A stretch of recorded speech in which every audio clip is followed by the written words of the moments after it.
Hello everyone, welcome to the Buddha IAS की इस daily current affairs programme में आपका स्वागत है। आज हम डिस्कस करेंगे 23 से 27 जून के करंट अफेयर्स की। हमारी ये डेली करंट अफेयर्स की सीरीज है। डेली करंट अफेयर्स ना आने का कारण है कि करंट अफेयर्स के जो इम्पोर्टेंट्स क्वेश्चन हैं यानी एग्ज़ाम के पॉइंट ऑफ व्यू से नहीं रहते हैं, इसलिए हम डेली करंट अफेयर्स को 2 से 3 दिन के डेली करंट अफेयर्स कवर करते हैं एक वीडियो में। तो इसलिए इम्पॉर्टेंट हो जाता है कि ये जो हमारी सीरीज है, हमने आपसे एक वादा किया है कि हम आपको क्वेश्चंस वही कराएंगे जो आपके एग्ज़ाम की दृष्टि से बहुत ही महत्वपूर्ण हो। और वैसे करंट अफेयर्स के क्वेश्चंस बहुत सारे रहते हैं, लेकिन यहाँ पे उनकी जो महत्वपूर्ण बात है कि कौन सा क्वेश्चन एग्ज़ाम में आ सकता है, तो हम वही क्वेश्चन डिस्कस करते हैं जो एग्ज़ाम में आने के लिए महत्वपूर्ण है।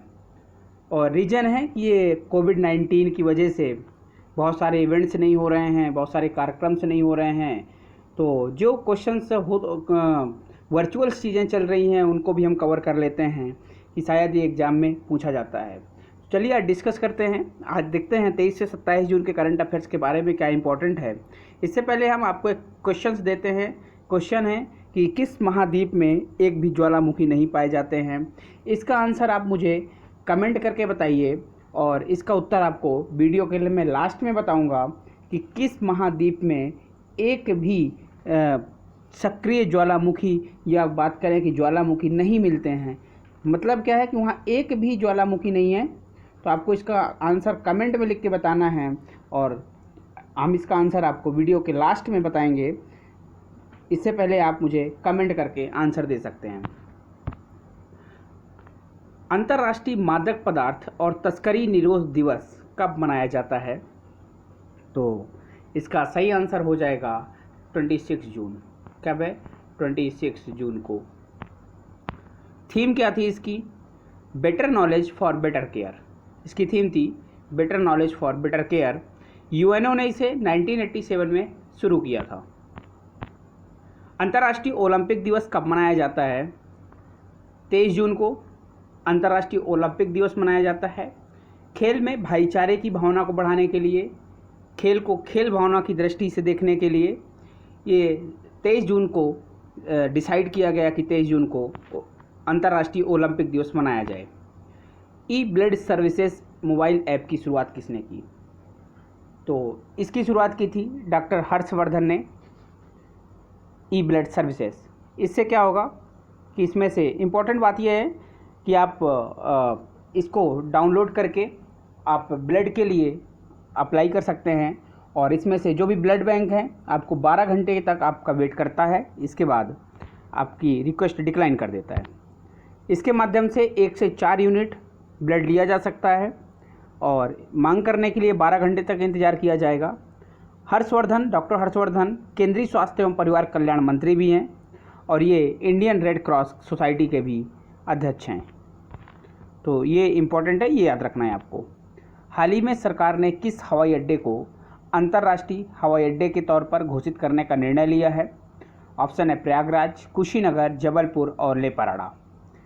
तो इसका सही आंसर हो जाएगा कुशीनगर। ये यूपी में है, उत्तर प्रदेश का एक ज़िला है कुशीनगर। तो कुशीनगर को अंतर्राष्ट्रीय हवाई अड्डे के तौर पर घोषित किया जाएगा। हाल ही में केंद्रीय मंत्री डॉक्टर जितेंद्र सिंह ने देविका सेतु तथा पुनेजा सेतु का उद्घाटन किया। ये किस राज्य में स्थित हैं? तो जम्मू एंड कश्मीर, लद्दाख या हिमाचल प्रदेश या उत्तराखंड। तो ये जम्मू एंड कश्मीर में देविका सेतु और पुनेजा सेतु जम्मू एंड कश्मीर में हैं और इनका भी हाल ही में उद्घाटन डॉक्टर जितेंद्र सिंह ने किया था। हाल ही में वार्षिक टीबी रिपोर्ट 2020 जारी की गई। भारत ने इसके उन्मूलन के लिए कब तक का लक्ष्य रखा है? 2026, 2025, 2030 या 2028? सही आंसर हो जाएगा 2025। हाल ही में कौशल विकास मंत्रालय ने स्किल बिल्ड रीइग्नाइट मिशन की शुरुआत किसके सहयोग से शुरू की? स्किल बिल्ड रीइग्नाइट मिशन तो IBM के साथ मिलकर शुरू की है। कौशल विकास मंत्रालय और IBM ने दोनों ने मिलकर ये स्कीम को शुरू किया है या इस मिशन को शुरू किया है। किस राज्य ने गरीबों के लिए इंदिरा रसोई योजना शुरू करने का निर्णय लिया। तो इंदिरा रसोई योजना राजस्थान की एक महत्वपूर्ण योजना है और इससे पहले राजस्थान में एक अन्नपूर्णा योजना चलती थी। तो अगर अन्नपूर्णा योजना पूछे तो ये भी राजस्थान में की योजना है। इसमें गरीबों को खाना दिया जाता था। और एक योजना और राजस्थान में शुरू की गई थी, दारू छोड़ो दूध पियो, दारू छोड़ो दूध पियो। तो ये भी एक राजस्थान की योजना है। भारत के बाहर दुनिया का पहला योग विश्वविद्यालय किस देश ने खोला है? तो यूएसए, कनाडा, जापान या रूस। तो हाल ही में स्वामी विवेकानंद के नाम पर यूएस में ये भारत के बाहर दुनिया का पहला योग विश्वविद्यालय होगा। भारत में अहमदाबाद में खोला गया था पहला विश्वविद्यालय। आप यहाँ देख सकते हैं डिस्क्रिप्शन में कि संयुक्त राज्य अमेरिका के लॉस एंजलिस में इस विश्वविद्यालय की स्थापना की गई और इसका नाम स्वामी विवेकानंद के नाम पर विवेकानंद विश्वविद्यालय रखा गया। आपको बता दें कि विवेकानंद 1893 में शिकागो गए थे और वहाँ पे अपनी स्पीच दी थी और भारत का पहला विश्वविद्यालय, योग विश्वविद्यालय, अहमदाबाद में है। हाल ही में सक्रिय ज्वालामुखी पर्वत मेरपी में ज्वालामुखी विस्फोट देखने को मिला। यह किस देश में है? इंडोनेशिया में है और इंडोनेशिया रिंग ऑफ फायर में स्थित है, इसलिए इंडोनेशिया में बहुत ज़्यादा सक्रिय ज्वालामुखी पाए जाते हैं। बहुत ही सक्रिय ज्वालामुखी इंडोनेशिया में, जैसे आप कह सकते हैं कि बहुत सारे ज्वालामुखी हैं जो आपको ज्वालामुखी का उद्गार कहाँ होता है, तो आप इस चित्र के माध्यम से, इस फोटो के माध्यम से समझ सकते हैं कि आप यहाँ देख सकते हैं ये रिंग ऑफ फायर है। ये आप यहाँ पे देखिए कि ऑस्ट्रेलिया है और यहाँ पे जो ये है इस सर्कल पे देखिए मोरेबी यहाँ पे है। क्राकाटाओ भी यहीं पे आपको देखने को मिलेगा और जो आपका इक्वाडोर में देखिए, इक्वाडोर में कोटापैक्सी।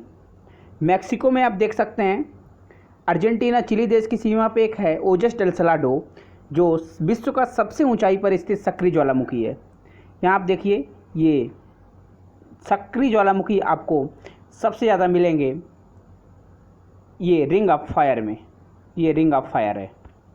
इससे और समझा जा सकता है कि इंडोनेशिया में जो ज्वालामुखी फटा है कि मेरोपी पर्वत पर ज्वालामुखी में विस्फोट होने से आकाश में 2 किलोमीटर यानी 6500 तक यानी फीट तक धुआं देखने को मिला और यह दुनिया के सबसे सक्रिय ज्वालामुखी में से एक है। और विस्फोट के बाद प्रशासन ने एहतियात बरती और इलाकों को खाली कराया गया। कुछ इंपॉर्टेंट फैक्ट हैं यहाँ पे।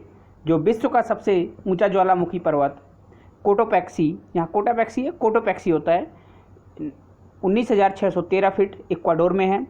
विश्व की सबसे ऊंचाई पर स्थित ज्वालामुखी, सक्रिय ज्वालामुखी की बात कर रहा है, ओजस डेल सलाडो एंडीज पर्वतमाला यानी अर्जेंटीना और चिली देश की सीमा पर स्थित है।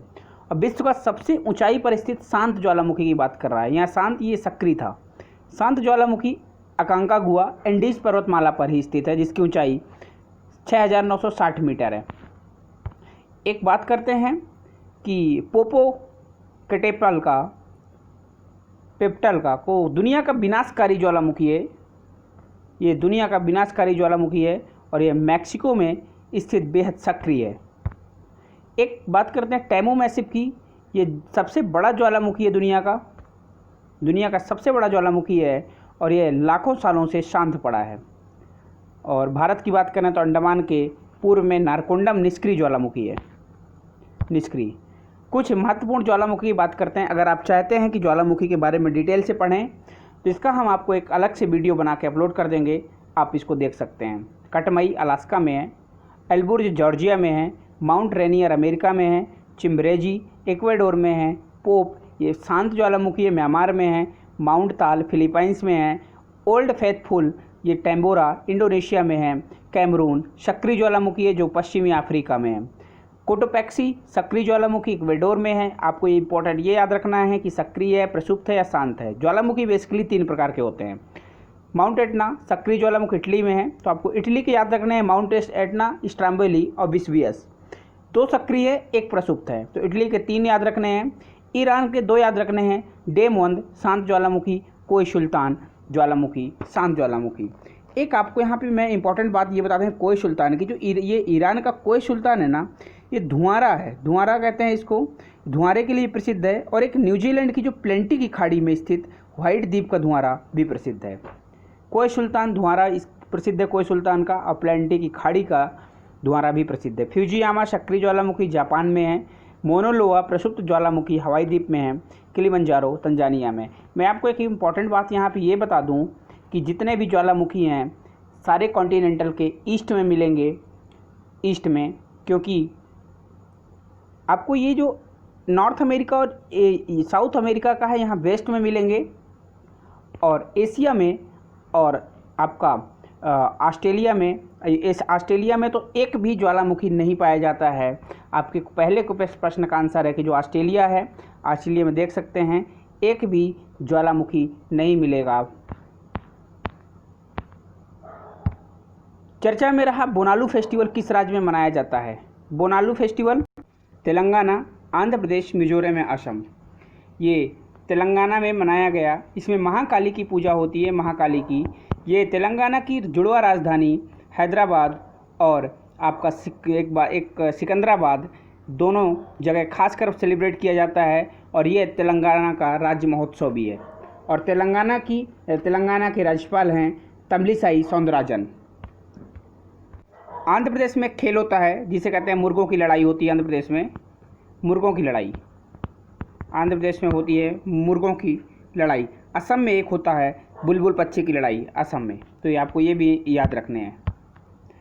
हरिता हरम कार्यक्रम का 6वां फेज हाल ही में किस सरकार के द्वारा शुरू किया गया। तेलंगाना, मणिपुर, असम या अरुणाचल प्रदेश। हरिता हरम कार्यक्रम तेलंगाना में शुरू किया। तेलंगाना की ये बातें आपको याद रखनी है। इसमें 30 करोड़ पौधे लगाने का लक्ष्य रखा गया है। तो ये इसका 6वां फेज था, हरिता हरम कार्यक्रम। क्वेश्चन आएगा कि हरिता हरम कार्यक्रम किस राज्य का है, तो या किस राज्य ने शुरू किया, तो इसका सही आंसर होगा तेलंगाना। और हमने आपसे पहले एक प्रश्न पूछा था, उसका सही आंसर क्या हो जाएगा, ऑस्ट्रेलिया। क्यों? क्योंकि किस महाद्वीप में एक भी ज्वालामुखी नहीं है, तो ये ऑस्ट्रेलिया में नहीं है। ऑस्ट्रेलिया महाद्वीप में एक भी ज्वालामुखी नहीं पाए जाते हैं। तो ये रहा हमारा आज का करंट अफेयर्स। और अगर आप हमसे सोशल मीडिया में जुड़ना चाहते हैं या और कुछ इम्पोर्टेंट्स वीडियो चाहते हैं तो आप हमें कमेंट करके बता सकते हैं, हम आपके लिए ज़रूर एक वीडियो प्रोवाइड कराएंगे। Thanks for watching this video.